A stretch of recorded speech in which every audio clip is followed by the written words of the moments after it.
আসসালামু আলাইকুম প্রিয় দর্শক। খুবই দুঃখজনক, ভীতিকর এবং সংশয়পূর্ণ তথ্য প্রকাশ করেছেন যুক্তরাজ্য। যুক্তরাজ্যের ব্রিটেন ভিত্তিক এক গণমাধ্যমের বরাদ্দে এই তথ্য প্রকাশ হয়েছে যে বাংলাদেশে যে কোনো মুহূর্তে সন্ত্রাসী হামলা হতে পারে। এই সন্ত্রাসী হামলা করবে কারা, কারা করার প্রস্তুতি নিচ্ছে এবং কি কারণে করবে, সম্পূর্ণ বিস্তারিত কিন্তু বলা হয়েছে। প্রিয় দর্শক, চিন্তা করেন, একটা দেশ যখন অন্য একটা দেশের পক্ষে বিপক্ষে তথ্য দিয়ে থাকে, সেটা কিন্তু সেই দেশের গোয়েন্দা সংস্থার রিপোর্টের ভিত্তিতে দিয়ে থাকে। অর্থাৎ এই ভিত্তি একদম উড়িয়ে দেওয়া যায় না। বাংলাদেশের উপরে যে একটা হুমকি আসতেছে, বাংলাদেশে একটা অস্থিতিশীল পরিস্থিতির সৃষ্টি হতে পারে, সেই বিষয়ে কিন্তু আন্তর্জাতিক মহলের যে গোয়েন্দা সংস্থাগুলো রয়েছে তারা কিন্তু সব সময় সূক্ষ্ম দৃষ্টি রাখতেছেন। হঠাৎ করে ব্রিটেন কেন বলল যে বাংলাদেশের উপর যে কোনো সময় সন্ত্রাসী হামলা হতে পারে, কি কারণে এটা বলল, সেটার বিস্তারিত বর্ণনা কিন্তু বলা হয়েছে।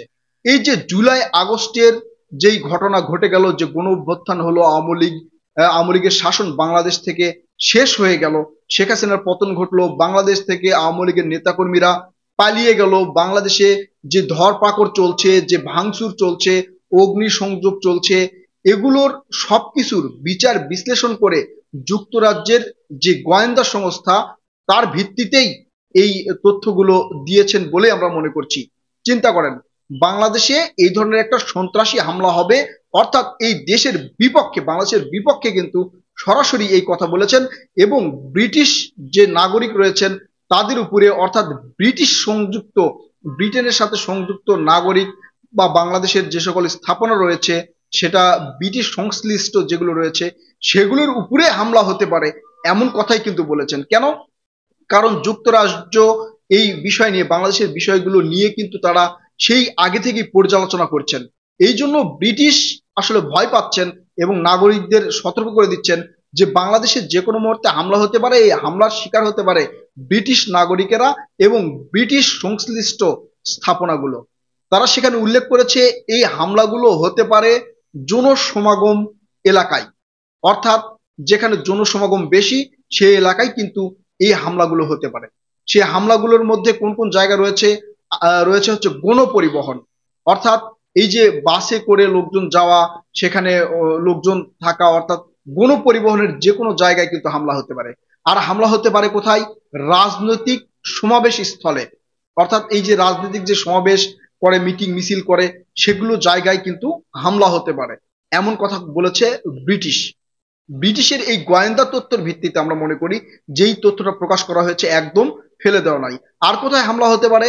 সে হামলাগুলো হতে পারে হচ্ছে যেখানে ফরেইনার গুলো বেশি থাকে, অর্থাৎ বিদেশি নাগরিকগুলো যেই স্থানে উপস্থিত থাকে সেই স্থানগুলোতে কিন্তু হামলা হতে পারে। আবার হামলা হতে পারে আহ বৈদেশিক যেগুলো রাষ্ট্রদূত রয়েছে, অর্থাৎ রাষ্ট্রীয় ভবনগুলো রয়েছে, ব্যবসায়িক ভবনগুলো রয়েছে, সেই ভবনগুলোতে হামলা হতে পারে বলে আশঙ্কা প্রকাশ করেছেন কিন্তু যুক্তরাজ্যের এই ব্রিটেন। ব্রিটেন থেকে বলা হয়েছে যে বাংলাদেশের যে পরিমাণ অস্থিরতা চলছে, লুটপাট, ভাঙচুর, অগ্নিসংযোগ থেকে শুরু করে রাজনৈতিক যে একটা অস্থিরতা, অর্থাৎ দেশের মধ্যে যে একটা অস্থিরতা রয়েছে, এই অস্থিরতাকে কেন্দ্র করে যে কোনো সময় হামলা হতে পারে। প্রিয় দর্শক, চিন্তা করেন, একটা দেশের বিরুদ্ধে আরেকটা দেশ এই ধরনের চাঞ্চল্যকর তথ্য প্রকাশ করেছেন। আর এই তথ্য একদম উড়িয়ে দেওয়ার মতো নয়, যে কোনো সময় এই ধরনের ঘটনা ঘটতে পারে এবং আন্তর্জাতিক মহলকে দেখানোর জন্য যে বাংলাদেশে অস্থিতিশীল পরিস্থিতি চলছে, সংখ্যালঘুদের উপর হামলা চলছে। আপনারা ইতিমধ্যে জানেন যে ভারতীয় মিডিয়াগুলো কি পরিমাণ অপপ্রচার চালিয়ে যাচ্ছে। মানে একটা ঘটনাকে সেটা একবারেই ঘুরিয়ে নিয়ে, একবারে ঘুরিয়ে পেঁচিয়ে আবার প্রকাশ্যে কোনো কোনো মিডিয়া দেখানোর চেষ্টা করছে এটা সংখ্যালঘুদের উপরে হামলা চলছে। যে কোনো সময় একটা বাস দুর্ঘটনা ঘটেছে, সেই ঘটনাকেও তারা ঘুরিয়ে পেঁচিয়ে বলছে যে এটা সংখ্যালঘুদের উপরে হামলা। এই ধরনের হামলার প্রস্তুতি কিন্তু নিতে পারে। এই যে বইমেলায় কিন্তু একটা ঘটনা ঘটলো, সেই ঘটনায় তসলিমা নাসরিনের বই বিক্রিকে কেন্দ্র করে ঘটেছে। এটা এখন কিন্তু প্রকাশ হয়েছে যে এটা পূর্ব পরিকল্পিত। ওই বইয়ের যেই দোকানদার, অর্থাৎ যেই বইয়ের স্টল রয়েছে, ওই স্টলের যে দোকানদার, সেই দোকানদার কিন্তু একবারে যারা উপস্থিত ছাত্র জনতা এখানে ছিল তাদের উপরে কিন্তু তার একটা হামলা করা, অর্থাৎ তাকে মারার ভিডিও কিন্তু একটা প্রকাশ হয়েছে। আপনারা যদি এই ভিডিওটা দেখে থাকেন তাহলে ভালো, আর যদি না দেখে থাকেন তাহলে পিনাকি ভট্টাচার্যের ভিডিওতে গিয়ে দেখবেন যে তিনি এটা প্রকাশ্যে দেখিয়েছেন তাকে সে উল্টা হামলা করতেছে, মানে তাই ওখানে দেখানোর চেষ্টা করছে যে বইমেলার একটা অস্থিতিশীল পরিস্থিতি সৃষ্টি হয়েছে এবং এই যে একটা স্বাধীন গণমাধ্যম, অর্থাৎ স্বাধীন একটা প্রতিষ্ঠা, সেটা হচ্ছে বইমেলার স্টল, সেখানে হামলা করছে কারা? দুর্বৃত্তরা।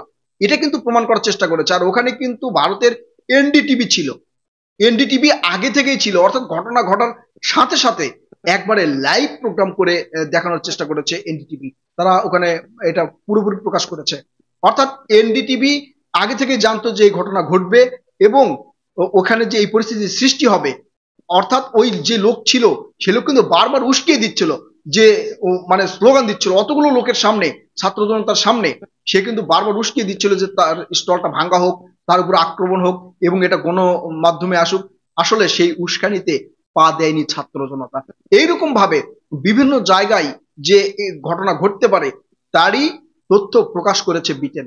ব্রিটেন চিন্তা ভাবনা করেছে যে এই ধরনের ঘটনা ঘটিয়ে আন্তর্জাতিক মহলকে, আন্তর্জাতিক যে গণমিডিয়া আছে এই মিডিয়াগুলোর দৃষ্টি অন্যদিকে ঘুরিয়ে নেওয়ার চেষ্টা বাংলাদেশে চলছে, অর্থাৎ একটা অস্থিতিশীল পরিস্থিতি সৃষ্টি করে আন্তর্জাতিক মহলকে একটা নেগেটিভ বার্তা দেওয়া, বাংলাদেশ সম্পর্কে একটা নেগেটিভ বার্তা দেওয়ার চেষ্টা চলছে। আর এই বার্তার শিকার হতে পারে কারা? যুক্তরাজ্য, ব্রিটেনের নাগরিকেরা, ফরেইনাররা, অর্থাৎ বিদেশ থেকে যে সকল নাগরিক বাংলাদেশে আসে তাদের জনসমাগম, অর্থাৎ বিভিন্ন একটা অনুষ্ঠান, যে কোনো একটা জায়গায় তারা মিলিত হওয়া, দর্শনার্থী স্থানে গিয়ে উপস্থিত হওয়া, সেই সব জায়গায় এরা একটা এই হামলা করতে পারে এবং এই হামলা করে বিদেশি গণমাধ্যমকে দেখানোর চেষ্টা করতে পারে যে বিদেশিদেরকে, বিদেশি কূটনীতিক মানে বিদেশি যেগুলো ফোরাম রয়েছে, আন্তর্জাতিক ফোরাম রয়েছে, হিউম্যান রাইটস এর মতো, এদেরকে একটা বার্তা দেওয়ার চেষ্টা করবে যে বাংলাদেশে এখন অস্থিতিশীল পরিস্থিতি চলতেছে, এই বাংলাদেশকে একটা উগ্রবাদী এবং সন্ত্রাসী কর্মকাণ্ডের সাথে যুক্ত হয়েছে বাংলাদেশ, তাই বাংলাদেশের বিরুদ্ধে ব্যবস্থা নেওয়া উচিত। এইরকম একটা নেগেটিভ বার্তা দেওয়ার জন্য এই কাজগুলো হতে পারে এমন সংশয় প্রকাশ করেছেন ব্রিটেন এবং তারা বলেছে যে যে কোনো সময় এটা হতে পারে। ব্রিটেন কিন্তু হাওয়ার উপরে কথা বলে নাই। ব্রিটেন জানে যে বাংলাদেশে এইরকম পরিস্থিতির সৃষ্টি হবে এবং নির্দিষ্ট জায়গাগুলো উল্লেখ করে দিয়েছে। দেখেন প্রিয় দর্শক, কি গুরুত্বপূর্ণ জায়গাগুলো হচ্ছে গণপরিবহন। আমরা কিন্তু আগে দেখেছি যে গণপরিবহনে হামলা করলে সেগুলো জঙ্গি হামলা এবং বিভিন্ন জায়গায় নিজেদের মধ্যে এমনও আছে যে নিজেরা এই ঘটনা ঘটিয়ে সেটাকে জঙ্গি তকমা দেওয়ার চেষ্টা করা হয়েছে আওয়ামী লীগ সরকারের সময়। এখনো সেই ধরনের পরিস্থিতি সৃষ্টি করে আবারও সেই জঙ্গি তকমা দেওয়ার চেষ্টা করবে বাংলাদেশের ছাত্র জনতা বা সাধারণ নাগরিকের উপরে, অর্থাৎ বাংলাদেশের উপরে। তেমনটাই সংশয় প্রকাশ করেছে ব্রিটেন।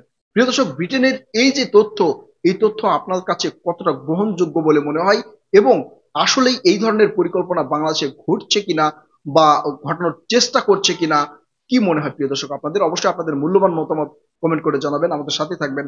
ধন্যবাদ।